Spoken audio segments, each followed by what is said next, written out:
Hey, what's going on everybody? Zach here with Brandonwound Pickups, and welcome back to another episode of Rewind Time. Today we are going to be looking at a pickup that we have not done before, at least not from this era. This is a 1952 Fender Telecaster neck pickup. We've done lots of bridge pickups from the 50s, but we've not done a neck pickup. And there's kind of a reason for that.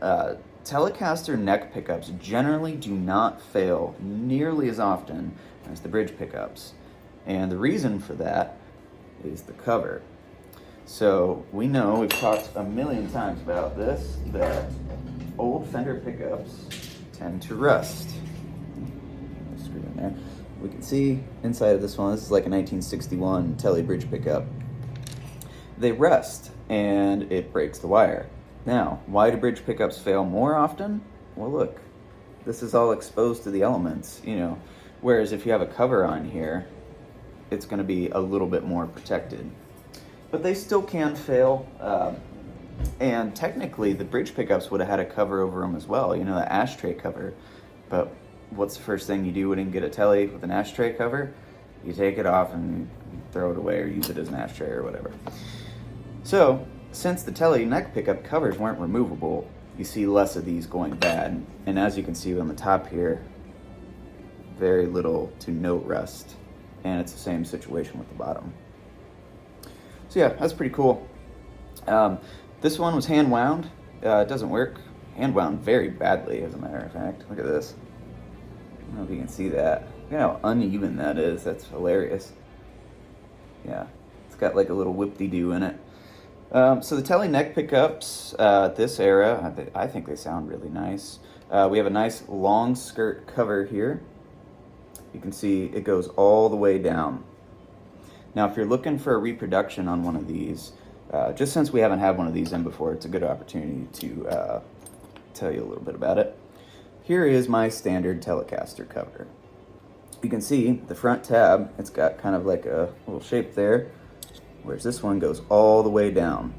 It's totally flush on the bottom, right? Now, Fender did use a cover like this later on in the 60s, but the very earliest covers are going to be a long skirt. Now, there is a reproduction long skirt cover that looks very good, and it does come all the way down in the back. However, it does not in the front. I don't know if you can see, there's a little notch right there. And so if you're looking and you see that little notch, you know it's not an original early 50s cover. So just a little tidbit there. This pickup does not work, I believe. Let me check.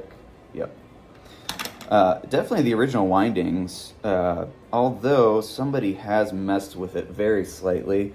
You can see right here, it's kind of hard to see, but there's a little piece of copper tape. Somebody was probably messing with it, kind of broke the start lead and needed to jump it back to the cloth wire. You can do that. In fact, let me try to go from the piece of copper to the lead wire here. Oh, it would help if I picked the correct wire.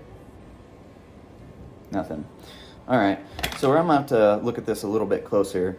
This should be a pretty quick rewind time. I'm going to go ahead and take a look. Hopefully we can save this thing, and I'll see you guys here in a minute. Okay, so we figured out the issue on this one. It was actually not rust. You can see the magnets are very clean. Smooth magnets in this also. What ended up happening here is this pickup was kind of shorting out internally. So something was getting pinched somewhere. Some of the flat work is very slightly loose. I did get this to read, but I could only get it to read about 2K, and then you'd fiddle with it and it'd read 3K. It's a rewind situation when that happens. So I did have to peel the wire off, which is here. It is lacquer potted. You can hear that's lacquer on there. For whatever reason, Fender lacquer potted the neck pickups back then, and then they used black wax on the flat pole bridge pickups. Why they didn't do the same for both, who knows? But yeah, this one, it's actually in pretty good condition here. At this era, the magnets are flush on the bottom. You can see the little donuts, as we sometimes call them, around the magnet there. Later on, I think maybe late 50s or something, it's been a while since I've had one, the magnets started to protrude a little bit, and they did that through on the 60s and 70s. This is a nice pickup. We're gonna rewind it with 43 gauge plain enamel wire. We're gonna hand wind it, and it's gonna be good to go. Look at that cover again. That's really cool. Okay, so we got to insulate these magnets and get this on the winder. Now, one thing I'm gonna say here, I told you these were lacquer potted. We're not gonna do that. Now, here's why. Now, normally I am all for make it as correct as humanly possible. I'm gonna wax pot it, and here's why. I don't want to disturb this original lacquer. When somebody looks at this pickup, I want them to be able to you just look at it and go like, yeah, that looks right. And if I re-lacquer this, number one, it doesn't do that good with microphonics anyways. It's not really going to affect the value because it's already been rewound anyways. So I'm going to, once I wind it, I'm going to put it in the wax just like that. I'm not going to put the leads on or the cover on or anything like that. I'm just going to go ahead and wax it. And then when it comes out of the wax, then, I'll let it cool down, put the cover on, put the leads back on, and so on and so forth. But first, we got to wind it, so let's go do that now. All right, we just pulled this thing off the winder. Everything looks really good. We're reading about 7.2K, which is within range for one of these. They were all over the place. We've talked about that. They were hand wound. A good source of information for these is actually Nacho's Blackguard book. They're kind of hard to get a hold of, and they're really expensive. They're like, I think, almost $2,000 or something just for a book. But I have seen some of the pickup pages, and it is legitimately interesting information. He goes really deep into all of that stuff. But anyways, so this is all wound. I went ahead and I wound it slightly more evenly than the person at Fender did back in the day. I'm all for recreating like winding patterns and stuff, but this was really bad.